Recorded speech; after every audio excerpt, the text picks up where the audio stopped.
acompañan fieles ahí. Les agradecemos como siempre los comentarios de los programas que venimos haciendo, cuando vamos subiendo a YouTube.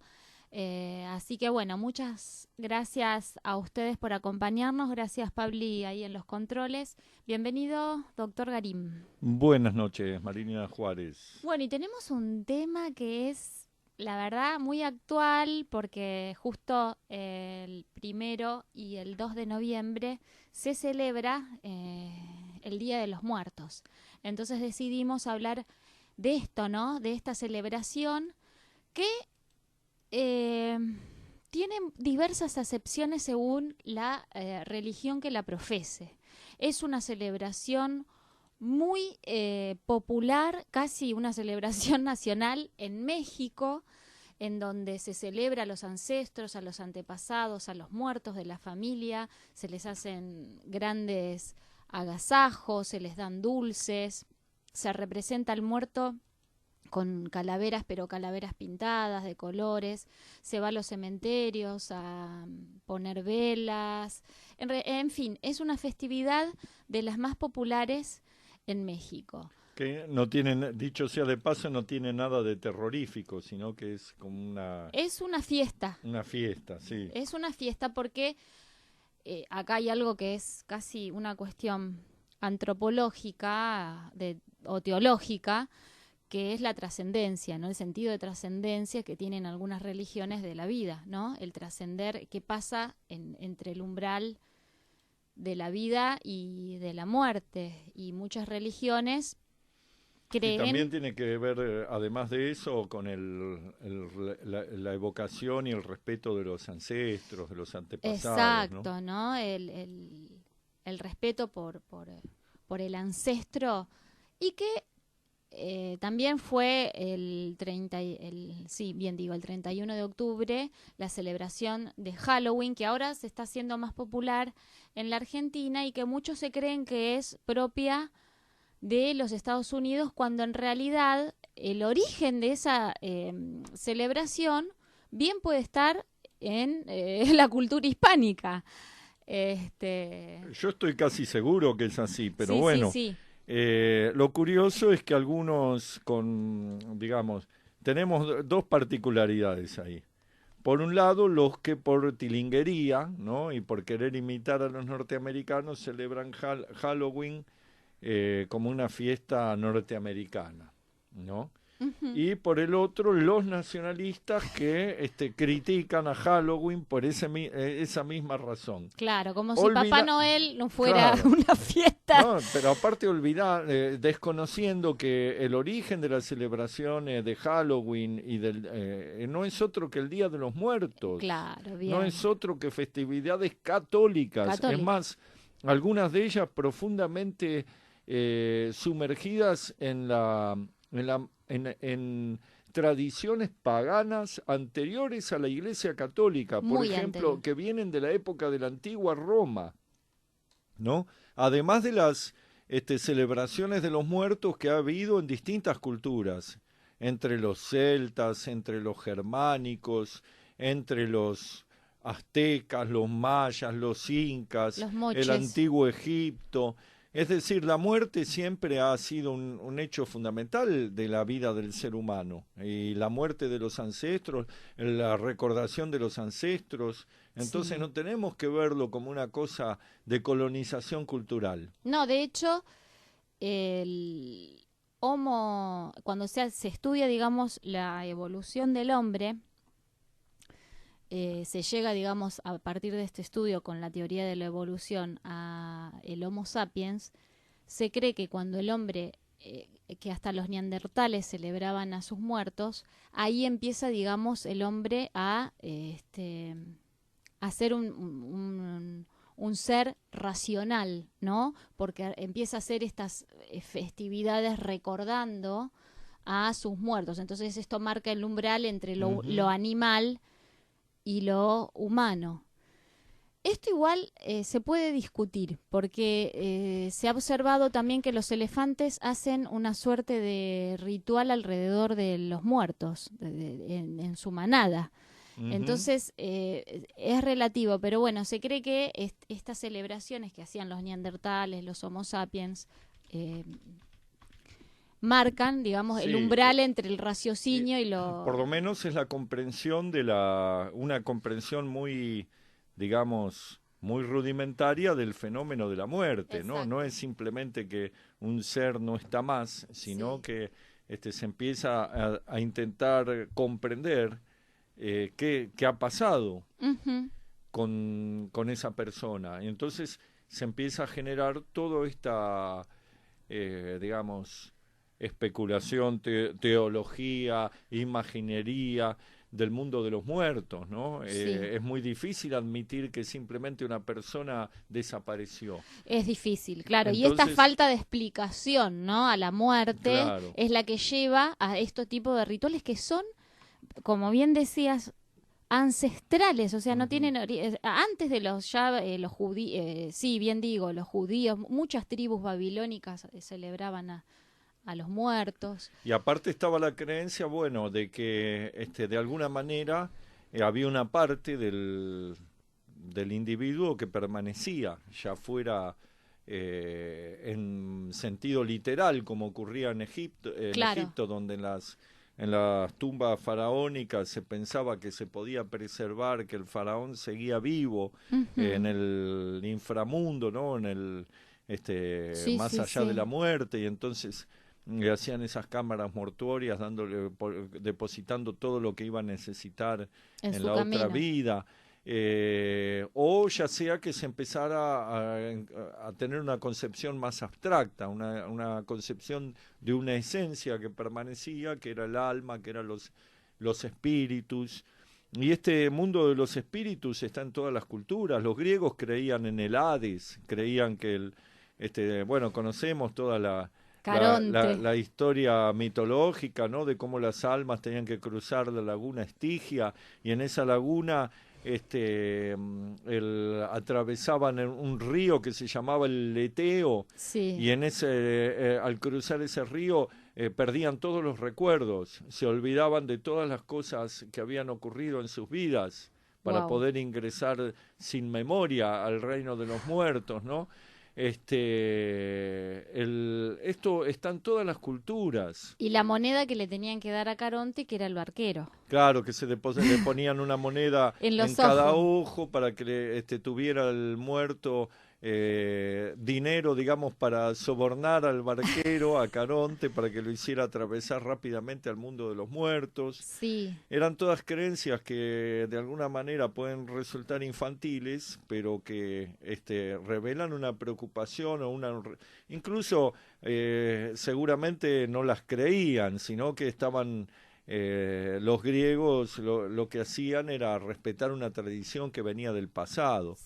Lo mismo en los romanos. Los romanos tenían el culto de los antepasados. Esto es poco conocido. Generalmente se habla del culto de los antepasados en culturas como la China, pero en Roma en el seno de los hogares había el culto de los eran como una especie de dioses hogareños que no eran otra cosa que los antepasados. Los antepasados que eran como se hacían protectores, se hacía como un tótem con forma humana, con digamos características o rasgos de los ancestros que habían muerto, digamos, ¿no?, en la familia. O sea que esto ya data de muchísimo tiempo. Vale hacer una aclaración en todo lo que es la cuestión cristiana y la cuestión prehispánica americana. Durante mucho tiempo se creyó que la festividad del Día de los Muertos era una fusión entre la religión cristiana y las religiones mesoamericanas, llámese Teotihuacán, mixtecas, aztecas, mayas. Cuando en realidad se descubrió que estas culturas, antes de la llegada de los españoles, ya hacían culto a los muertos, ¿no? Ya hacían festividades en las cuales inhumaban a sus muertos, digamos, los sacaban de sus tumbas y les hacían agasajos. Si no era todo el cuerpo, era la calavera. Exhumaban. En fin, sí es muy cierto que después se pudo haber fusionado el Día de los Muertos con el Día de los Santos y Difuntos en la celebración católica. Pudo haber cierto, obviamente por el choque de culturas que hubo con la llegada de los españoles, se pudo haber fusionado tranquilamente, ¿no? Vos fíjate, Marilina, en todo el continente americano hubo una actitud particular hacia los muertos. No podemos decir que viene de Halloween. A ver, estas cosas me ofuscan porque se hablan muchas pavadas, digamos. En todas las culturas de América, Sí, americanas, anteriores a la llegada de los europeos, hay algún tipo de reverencia hacia los muertos.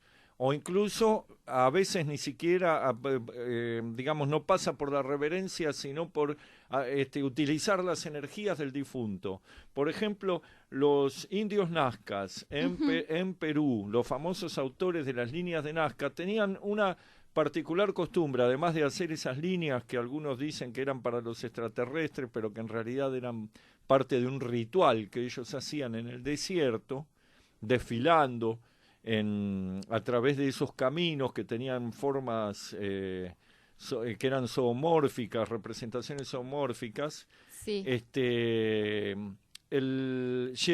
Solían tener una especie de cartera, digámoslo así, una especie de...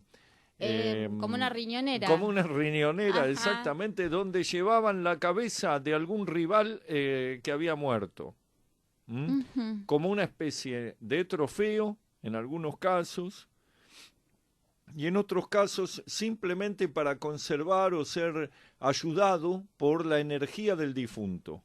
Entonces ya vemos que todas estas cuestiones existieron en toda América. Los incas también ejercían digamos, ceremonias y rituales que tenían que ver con el respeto a los difuntos. Sí.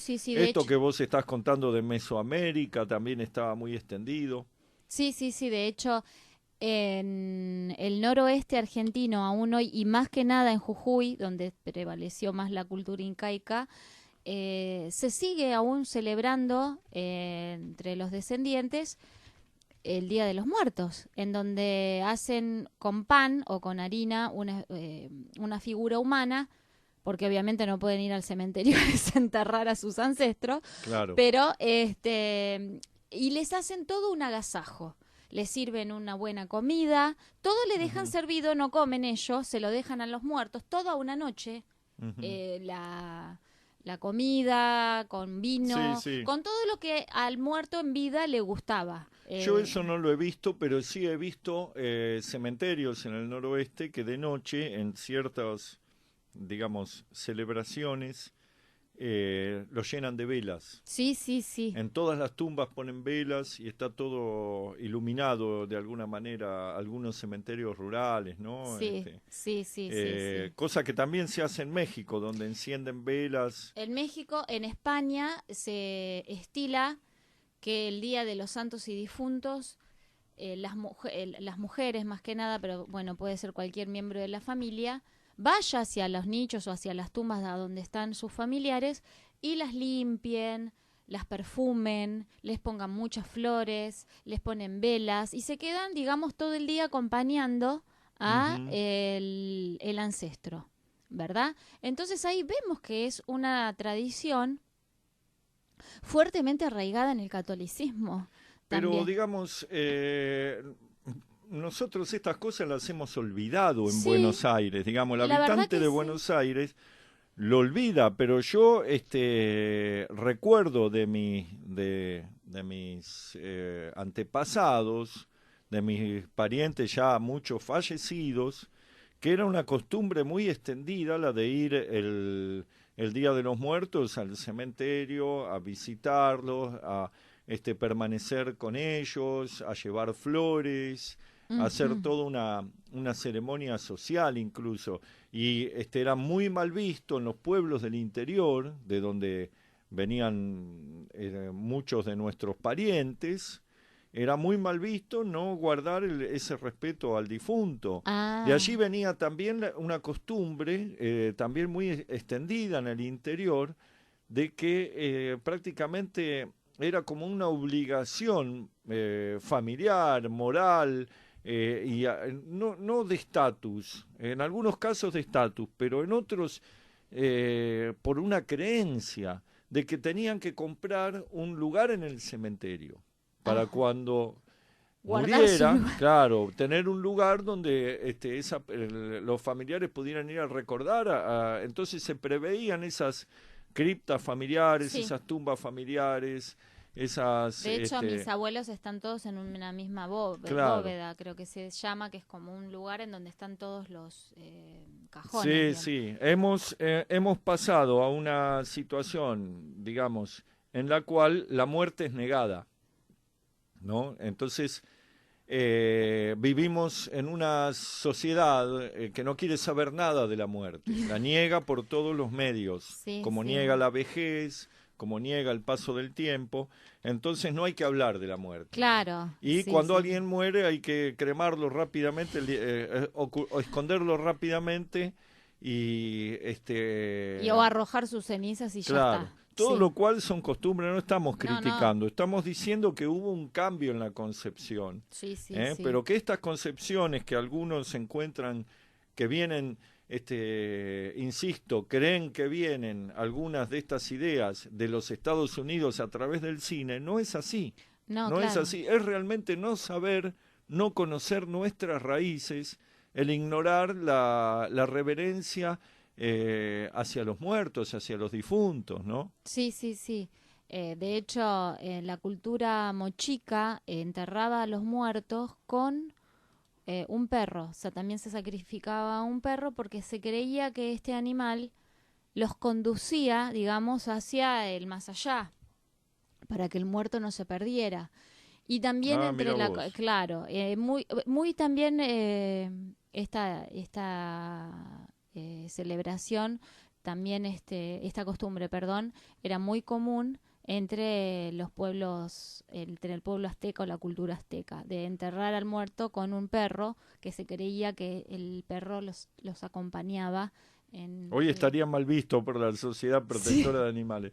Nos manda un mensaje Diego Rodríguez. ¿Qué dice? A ver, Diego. Diego hace un aporte que es cierto. Dice, eso viene de los etruscos, lo de hacer tótems de los familiares muertos. Correcto. Es una creencia que los romanos toman de los etruscos y que se materializaba en los famosos lares y penates, que eran... los lares eran como deidades familiares. Sí, porque la antigua Roma tenía muy diferenciado el culto que era familiar privado del culto que era oficial, ¿no? Claro. Era muy notoria la diferencia entre el culto familiar y el oficial. Y es verdad lo que dice Diego de que esto proviene de los antiguos etruscos. Entonces, fíjate vos de lo que estamos hablando, ¿no? Sí. Es muy interesante. Bueno, nos manda saludos Diego y dice se los extraña. Bueno, muchas gracias Diego. Igualmente te extrañamos. A ver si un día nos venís a visitar y a compartir un momento aquí en este programa para hablar de algún tema. La otra cuestión interesante es cómo llega... Digamos, ¿cómo llega el tema del día, de fijarse un día para recordar a los muertos? Y ahí tenemos una larga historia, ¿no? Pero en el catolicismo estoy hablando. Sí, el Día de los Santos y Difuntos, que es el día que después toman para hacer, digamos, para sincretizarlo con el Día de los Muertos, y después, también posteriormente, Halloween es una festividad. Recordemos que en Estados Unidos, hace muchísimos años, no era lo que es hoy el territorio, o sea, mucho del territorio de Estados Unidos era de México, con lo cual era hispánico. Por eso se cree que Halloween también es tomado justamente de la celebración del Día de los Muertos. Para ellos con alguna influencia de los irlandeses, exacto, que después vamos a ver de un suceso terrible que ocurrió en Irlanda del siglo XIX. Está el tema también en España de la Santa Campaña, que es muy interesante. Bueno, eso me lo contaba mi abuelo, que se lo había contado su padre, para explicar por qué se había ido de España junto con su madre. Ellos eran, no sé si de Galicia o de Asturias, tendría que averiguar bien el origen exacto, y se fueron a vivir a Cuba, en circunstancias muy particulares, porque nunca quedó claro por qué tomaron esa decisión. Pero lo que argumentaba mi abuelo, que le había contado su padre, era que andando un día por los alrededores de su pueblo natal, se cruzó con la Santa Compañía. ¡Ay, qué miedo, Dios mío! Bueno, ¿qué es la Santa Compañía? Es una cosa que en España es muy conocida. Sí, a ver, acá contanos. hay otras tradiciones. Sí, después vamos a contar todas. Hay otras tradiciones en el interior. Sí. No existe la de la Santa Compañía, pero hay algunas cosas parecidas como la luz mala, etcétera. Sí. ¿Qué es la Santa Compañía? Es una procesión de difuntos que aparece en los pueblos, y cuando se la ve aparecer es el anuncio de una desgracia, que puede ser la muerte de alguien. Si empiezan a rondar la casa de alguien es porque esa persona va a morir. Son como espíritus fantasmales que van en procesión. Claro, exactamente. Van llevando velas que no son visibles salvo para algunos los pueden ver. Y muchas veces aquel que los ve también es la persona que va a morir. Ay. Entonces esto genera cierto terror, la presencia de la Santa Compañía. Pero no solo porque alguien se pueda morir o ocurrir una desgracia, sino porque podés ser esclavizado por la Santa Compañía. ¡Qué Esta bárbaro! es una creencia medieval. ¿En qué consiste? Aparentemente las almas, sí, en estas procesiones, necesitan de la energía vital de una persona, de un ser humano, de un ser vivo, ¿no? Entonces toman como esclavo, como una suerte de esclavo, a un habitante del pueblo que por las noches, sin él saberlo, como una especie de sonámbulo, sale a recorrer los campos, los bosques, con un farol. Y esta persona va guiando a todos los difuntos que vienen detrás. Obviamente el hombre quiere librarse, aunque esté sonámbulo, quiere librarse. Sí. Entonces, ¿qué sucede? Vos venís caminando por un camino cualquiera sendero, del bosque, sí, y te encontrás de repente con este hombre con un farol y acompañado por dos muertos que no se ven, pero se puede sentir su presencia. Y puede suceder que para librarse de esa maldición te pase el farol. Y entonces quedaste vos atrapada, exactamente. ¿Cómo haces para librarte, para que no suceda esto? Si llegás a cruzarte en Galicia con alguien con un farol, podés tirarte al suelo, boca abajo, podés tomar un crucifijo rápidamente. Si lo tenés a mano, ¿no? Podés cruzar las manos, podés ponerte en posición de cruz para ahuyentar estos maleficios. Bueno, hay una serie de fórmulas. La cuestión es que mi bisabuelo se encontró con la Santa Compañía y en un acceso de terror la agarró la mujer, le dijo, nos vamos de acá inmediatamente. Y esa es la historia que contaban en mi familia de por qué se había venido de España. Seguramente no debe ser verdad, seguramente habrán mediado otros motivos más prosaicos, pero lo cierto es que se cree en estas cuestiones, ahora ya no tanto, pero se creía mucho. Tiene distintos nombres en España. En Castilla le dicen la estantigua, que quiere decir la hueste antigua. Ajá. Es una hueste, se pensaba que eran como unas huestes, una especie de columnas militares, sí, de difuntos. Y bien, todo esto se vincula con una tradición mucho más vieja, que ya estaba desde antes del año 1000. Sí, sí, sí. Y que circulaba por el norte de Europa, que es la tradición de la cacería salvaje. ¿Qué era la cacería salvaje?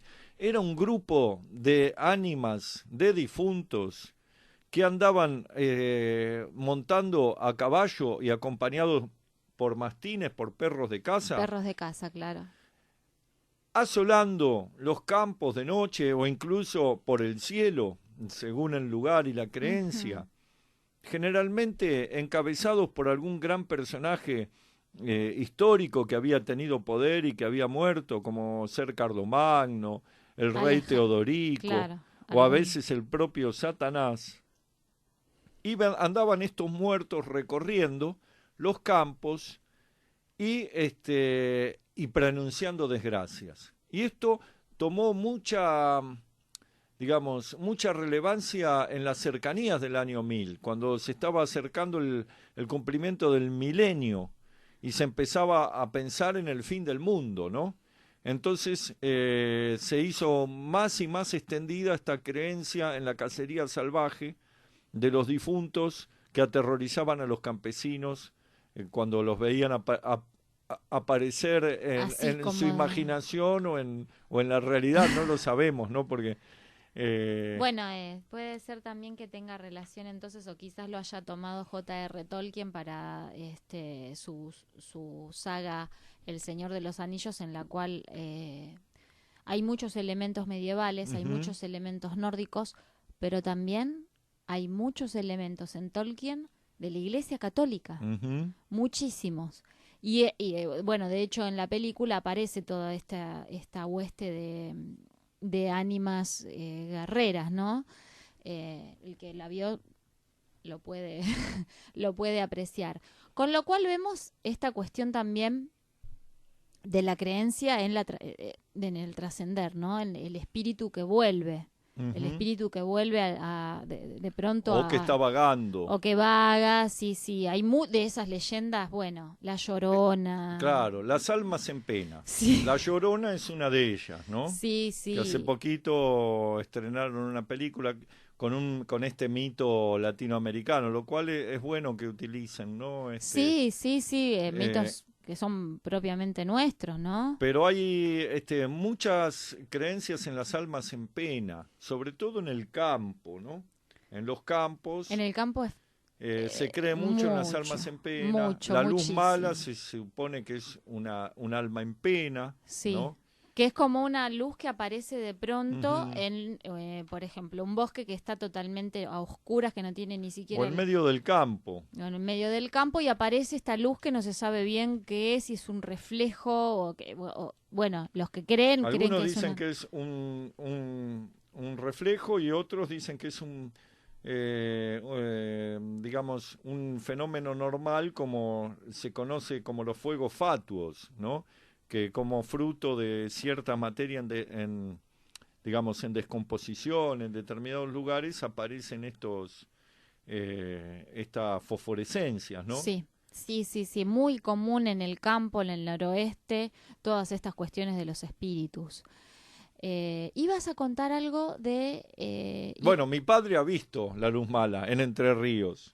Pero qué familia que todos tienen alguna historia. Lo que pasa que, bueno, sabiendo que no son espíritus, sino que es posiblemente emanaciones de algún material en descomposición, ya no me asombra tanto, pero él aseveraba que había visto la luz mala, que lo sacaron unos parientes una noche en medio del campo a ver la luz mala, y que la fábula contaba que alguien muy corajudo tenía que animarse a ir hasta la luz mala y clavar un puñal en el lugar. Ay, si Dios es que santo. se animaba.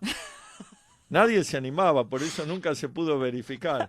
Y la historia aseguraba que quien hiciera eso, al día siguiente, ya con luz de sol, para evitar la aparición de estos espíritus maléficos que no aparecen durante el día, había que buscar el puñal en medio del campo, en medio de todos los rastrojos, sí. Y cuando se lo encontraba, cavar, que ahí iban a encontrar un tesoro, que generalmente las luces malas eran almas que estaban custodiando un tesoro enterrado. Había muchas leyendas sobre tapados en la Argentina, ¿no? Decían Facundo Quiroga enterró parte de su fortuna y después al que lo ayudó a enterrar lo mató y lo tapó, lo enterró junto y entonces el alma en pena quedó vagando. Bueno, todo eso, existían miles y miles de leyendas en todo el interior sobre el origen de estas luces malas, ¿no? Bueno, volvamos a Halloween y el tema de las calaveras, de las calabazas, que es muy interesante. Bueno, la teoría oficial dice que Halloween es una fiesta de origen pagano que se vincula con el festival del Samhain, de los celtas, Puede que ser es el posible. fin del verano, y que luego se mezcló con con las creencias católicas, ¿no? Bien. Y que se creía que durante esas noches... 31 de octubre. Claro, sí. Era el momento en el cual había como una menor separación entre el mundo de los vivos y de los muertos y que se podía llevar adelante un cierto tipo de intercambio, ¿no? Uh-huh. Esto es lo que dice la historia oficial. Después dicen, nosotros insistimos, esta creencia de Halloween no es más que una adaptación de otras creencias que había por toda Europa. Uh-huh. Entonces, y que había también en América. Sí, de hecho también no nos olvidemos de los afroamericanos, uh-huh. porque también ellos tenían creencias, exactamente. Sí, celebraban sobre los muertos. Sí, celebraban, no sé si celebraban, pero también en algún momento de las celebraciones, por ejemplo, del ritual en Brasil, se celebra, digamos, a los ancestros, ¿no? Entonces, esta cuestión en Latinoamérica es más común y no es tan importada como se cree o como se quiere creer, ¿verdad? No, es que en realidad la creencia norteamericana en el Halloween es algo que ellos importaron. Bien. Es al revés, ¿no? Entonces, la otra cuestión tiene que ver con las calabazas, como vos bien señalás, que es la cosa típica de las comidas. Ya vemos que en todas las celebraciones de los muertos siempre hay comida y hay banquete. Sí. Las calabazas se dice que es una vieja historia de origen irlandés, en donde había un viejo tacaño que estaba borracho y se encontró con el diablo. Hay un montón de versiones, ¿no? Vamos a ir un corte. Sí. Y bueno, vamos a explicar cómo hizo para engañar al diablo este viejo irlandés.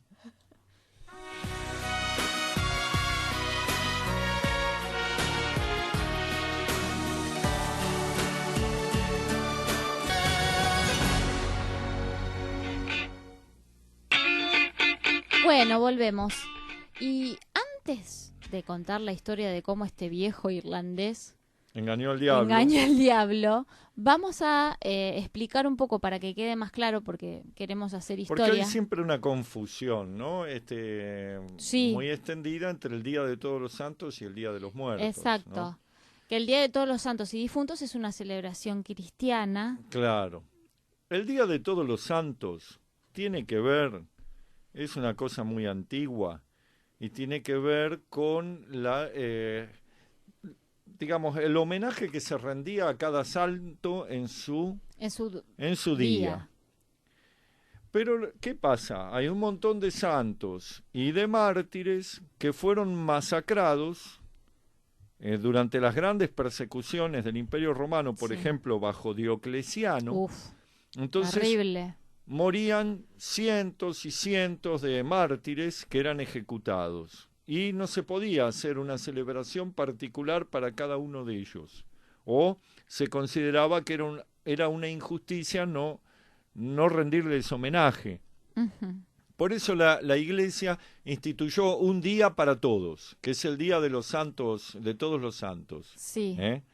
En donde se les rinde homenaje a todos los que murieron por defender o por sostener la fe cristiana. Ese es uno de las celebraciones.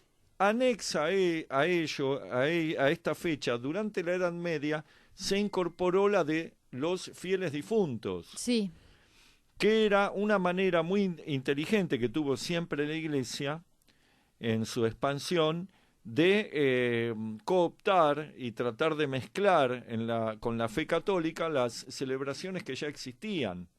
Y hemos hablado de todas estas historias de los muertos en distintas culturas. Entonces, hábilmente se entretejieron esas ceremonias o esas recordaciones de origen pagano con la idea de fijar un día para que se evocara a los difuntos que todavía no habían ingresado, que estaban en el purgatorio. Ah, bien, bien. No eran los santos mártires que habían muerto y que estaban, digamos, eran parte del santoral, sino de aquellas personas comunes que, siendo creyentes, estaban a la espera de poder entrar algún día al cielo, y que vagaban o estaban en el purgatorio, cumpliendo, digamos, purgándose justamente o purificándose de los pecados cometidos en su vida. Qué impresionante esto, me estás haciendo acordar ahora de la Divina Comedia del Dante, ¿no? Y este tema de cómo él hace toda la clasificación del cielo y del infierno. Del cielo y del infierno, y qué terrorífico, ¿no? El Dante en esta cuestión de hacer este camino que era tan tortuoso para el muerto hasta llegar a... Sí, era parte de toda la mitología medieval, digamos, sobre el más allá, que Dante logra plasmar de manera magistral. Es como una suma poética de todas las creencias sobrenaturales de la Edad Media. Sí, bueno, y entre esas creencias estaba esto que, reitero, con hábil política, la Iglesia instituye de un día para los muertos que no son santos, sino que están a la espera de su santificación. Claro, de poder redimirse de sus pecados. Y de esta manera se instituyen pegados estos 2 días, ¿no? Sí. Y durante el día de los fieles difuntos es un momento en el cual había muchas misas, muchas rogativas por los muertos, porque también existía la creencia de que esas plegarias se los llamaba sufragios, eran como, digamos, un pequeño empujoncito para que el alma pudiera llegar a buen término, exactamente. Entonces, las misas por los difuntos tenían ese objetivo, y se recordaba a los muertos en un día en particular. Sí, y bueno, y desde allí se fue fundiendo con otras culturas. Hubo distintos momentos, no fue siempre el mismo día, la misma fecha. No fue siempre la misma fecha.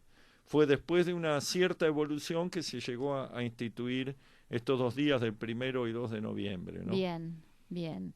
Bueno, entonces, habíamos quedado antes del corte con la historia del irlandés loco El irlandés era un tacaño, andaba borracho y vino el diablo a buscarlo. Dice, hay varias historias, varias versiones. Vamos a contar una porque si no... La más picantona vamos a contar. Bueno, a ver... La más picantona es que era tacaño, borracho y además ladrón. Ah, entonces robó unas monedas en el pueblo y vinieron todos los aldeanos a perseguirlo. Y claro, lo iban a matar, así que el diablo estaba esperando para llevarse su alma. Porque había hecho tantas maldades este viejo tacaño irlandés que el diablo se frotaba las manos. Entonces el viejo lo vio, se llamaba Jack. Sí. Y le dijo, mirá, Satanás, te propongo algo. Dice, estos son una porquería. En lugar de llevarte un alma sola, ¿por qué no te llevas varias? Porque son todos malos esos, todos son pecadores. Bueno, ¿y cómo hacemos? Bueno, son codiciosos. Vos convertiste en moneda. Se la tiramos. Y se van a matar entre ellos y te llevas todas sus almas. El diablo, que era medio ingenuo, se se convirtió en moneda, entonces Jack agarró, lo metió en una bolsita, le puso un crucifijo encima y se lo quedó como prisionero. Esta es una de las versiones. Bueno, entonces lo obligó al diablo que no lo viniera a buscar nunca más, que él no quería ir al infierno, ¿no? Uh-huh. Entonces el diablo, bueno, para que lo libere, cumplió y nunca lo llevó.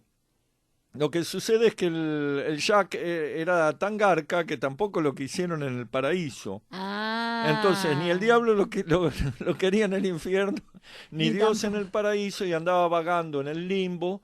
Y entonces el diablo, un poco burlonamente, para vengarse por la forma en que lo había engañado, le tiró un ascua del infierno, un pedazo de brasa sacado del infierno para que se iluminara en la oscuridad del limbo, y así andaba con esa linterna. El tema de las calabazas iluminadas. Claro, ¿no? Calabazas iluminadas que, insistimos, se habrán puesto de moda en Estados Unidos, pero esto viene de largo. Sí. Existen en España, en Portugal, en Barcelona, de mucho antes de que la popularizara el cine y la festividad de Halloween norteamericana. Esas calabazas, el agarrar un vegetal, que a veces eran calabazas, a veces eran remolachas o nabos, uh-huh, los ahuecaban y les ponían adentro una vela. Eso existió en muchísimos pueblos europeos. Sí, sí, sí. Y todo relacionado con la festividad del Día de los Muertos. Es más, se dice que esa tradición de hacer una linternita dentro de un vegetal ahuecado era una herencia también de los romanos, que creían en tenían una idea similar. Bueno, también no nos podemos olvidar de las mujeres. Y si hablamos de las mujeres difuntas, hablamos también de las brujas y de los famosos aquelarres, uh-huh, ¿no? En donde las brujas hacían como una especie de, a ver, ¿cómo lo puedo explicar? De fiesta orgiástica. Convocaban al diablo. Sí, en donde convocaban al diablo, ¿no? Y también esta figura, ¿no? de la mujer como poseída, ¿no? por demonios.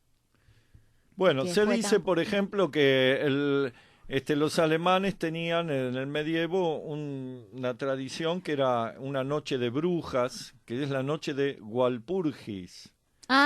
Sí. Que era el 1 de mayo. Sí. En donde se reunían todas las brujas alemanas y bailaban y se acostaban con el diablo y después se iban volando en una escoba, e incluso se dice que digamos, estos mitos también se propagaron por todos lados. Los famosos aquelarres estaban en toda Europa y en América. En Santiago del Estero se hablaba de la Salamanca. La Salamanca era como una residencia bajo tierra, por ejemplo. Hay mucha mitología santiagueña. Qué interesante. Era como una habitación debajo de la tierra en donde los brujos o las brujas aprendían sus malas artes, ¿no? Y la noche de brujas, bueno, eso existió durante, digamos, se expandió por toda Europa como una creencia de un día determinado que se utilizaba para celebrar encuentros con el diablo, ¿no? Sí. Bueno, tendríamos que mencionar un suceso en Irlanda que fue trágico, pero que también... Que está vinculado con la expansión de estos mitos en Estados Unidos. Exacto. A ver, porque ahora pasamos de lo burlesco, de lo mitológico, a algo muy serio. Algo muy, pero muy serio, que marcó para siempre a Irlanda.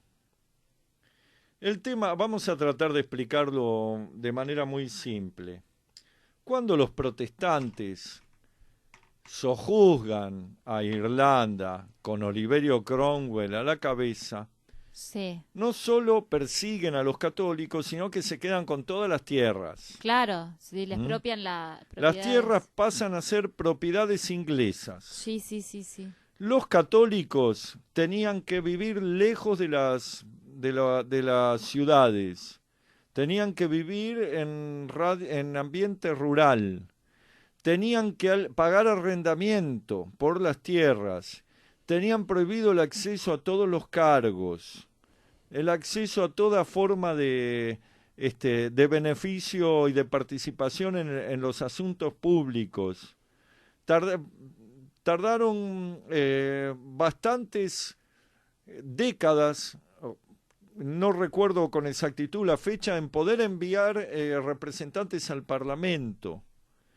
Y entre tanta persecución, la ignorancia obviamente que generaba, porque no se podían educar los católicos, tenían todo vedado, todo prohibido. Y entre otras cosas tenían prohibido utilizar el trigo. El trigo que se sembraba en Irlanda era todo para Inglaterra. Sí. Todas las tierras pertenecían a Inglaterra y todo el trigo era para los ingleses. Y ellos no los podían tocar. ¿De qué se alimentaban los irlandeses? Bueno, los católicos, que eran el 80% de la población. Aún hoy. Se alimentaban de algún animal que criaban y fundamentalmente de las papas. Las papas era el alimento principal de los irlandeses desde que hubo un naufragio de una nave española allá por el 1500 cerca de las costas de Irlanda, y las papas flotando llegaron a la tierra. Los irlandeses, que no sabían qué corno era eso, lo primero que hicieron fue comerlas crudas y se dieron cuenta de que eran alimenticias. Sí. Entonces dejaron algunas papas, no se las comieron todas, y las plantaron. Y así empezaron a cultivar papas y se convirtió en la base de su alimentación. ¿Qué sucedió? Cuando se produce esta gran hambruna, que es en 1845 y duró unos años, en Inglaterra estaban gobernando gobernantes que creían en el liberalismo, en Adam Smith y en John Malthus. Sí. Y que le habían retirado a los irlandeses toda ayuda del Estado. Para que supuestamente... El mercado los tenía que arreglar. Malthusiano, sí. Entonces, ¿qué sucedió? Hubo una peste, hubo una plaga que arruinó toda la cosecha de papas. Y esta plaga siguió perjudicando las cosechas durante un tiempo. Pero los irlandeses no podían tocar el trigo. Entonces se murieron de hambre. Hubo 1,5 millones, eran 8 millones de irlandeses. En cosa de 2 o 3 años quedaban 6 millones. Había muerto 1,5 millones de hambre. Wow. Fue una hambruna descomunal. Bajo la pasividad total del gobierno inglés, que miraba para otro lado. Tal vez pensaban que si se morían todos los irlandeses se sacaban un problema de encima, ¿no? Sí, claro. Y algunos consiguieron emigrar, y algunos se fueron a Estados Unidos. Sí, muchísimo. Y llevaron algunas de estas creencias que vemos reflejadas en parte en la calabaza de Jack, que viene de allá, de Irlanda. Sí. Así que vemos que detrás de todas estas cosas que parecen triviales o tontas, digamos, o mitológicas, se esconden historias trágicas y realmente interesantes, ¿no? Sí, con razón los irlandeses los odian. No los quieren mucho los ingleses, ¿no? Pero yo creo que con razón, ¿no? No, porque aparte de eso ha habido otras matanzas. Sí, matanzas permanentes. Nos manda saludos Verónica Ortiz. Buenas noches, chiques. Bueno, buenas noches. Saludos desde La Matanza. Te mandamos saludos, Verónica. Bueno, muchas gracias. Sí, también nos recordemos Isabel I de Inglaterra, que conquista Irlanda, pero pasó a degüello también a cualquier cantidad de irlandeses. Siempre a los irlandeses los maltrataron de una manera descomunal, ¿no? Por eso algún día llegará la venganza, ¿no? ¿Y qué más nos queda sobre todo esto? Porque hicimos un amplio recorrido de la Santa Compañía.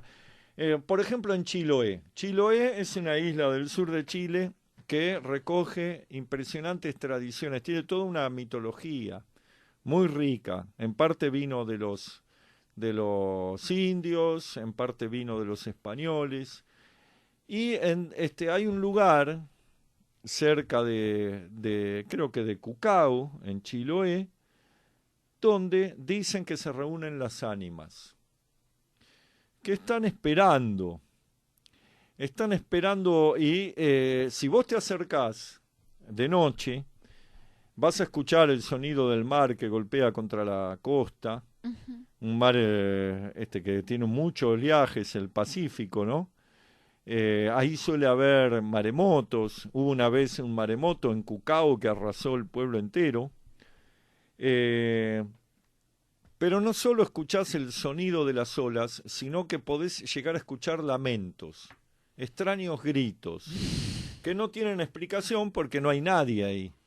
Y esos gritos dicen que son las ánimas, que están pidiendo a una especie de dios o un personaje mitológico que es similar a Caronte, es como una versión de Caronte, ¿no? Le están pidiendo que las venga a buscar, que tiene que venir en un barco, cargar a todas las ánimas y llevarlas a un mundo mejor donde todo es feliz, donde van a vivir dichosas. Pero ¿qué sucede? Nunca viene.